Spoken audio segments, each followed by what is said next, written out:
வாங்க ஃப்ரெண்ட்ஸ், நம்ம அத்திக்காய் வந்து பொரியல் பார்த்தோம். இப்போ அத்திக்காய் வந்து இவருங்க இப்படி தான் இருக்கும். கட் பண்ணி வச்சுருக்கோம். குட்டி குட்டியாக கட் பண்ணிவிட்டு நம்ம அத்திக்காயை வந்து கொஞ்சம் வேக வச்சிடணும். கொஞ்சம் உப்பு மஞ்சள் போட்டு வேக வச்சுட்டு அதுக்கப்புறம் நம்ம வந்து பொரியல் செய்ய போகிறோம் ஃப்ரெண்ட்ஸ்.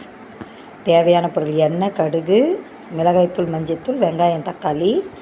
நம்ம கடாயை வந்து அடுப்பில் வச்சிட்டோம். இப்போது கேஸ் ஆன் பண்ணிவிட்டு ஸ்லோ ஃப்ளேமில் வச்சு நம்ம வந்து இப்போ வந்து பாருங்கள், அத்திக்காய் வந்து தொக்கு மாதிரி கிரேவி மாதிரி பண்ண போகிறோம். அதுக்கு தேவையான பொருட்கள் வந்து கடுகு போட்டுட்டோம், கொஞ்சம் சீரகம் ஒரு சிட்டிக்கை, வெங்காயம் நல்லா வதங்கட்டும். வதங்கினதுக்கப்புறம் நம்ம தக்காளியை போடுறோம். தக்காளியை போட்டுட்டு தக்காளி நல்லா செவக்க வதங்கினதுக்கப்புறம் நம்ம வேக வச்ச அத்திக்காயை போட்டு கொஞ்சமாக சிம்மில் வச்சுட்டு நல்லா வதக்குங்க. சூப்பராக இருக்கும். மிளகாத்தூள், மஞ்சள்தூள் போட்டு லைட்டாக தண்ணி விட்டு கிளறி விட்டுட்டு எண்ணெய் மேலே வேணால் நம்ம எக்ஸ்ட்ரா கூட சேர்த்துக்கலாம். சூப்பராக இருக்கும். பிடிச்சி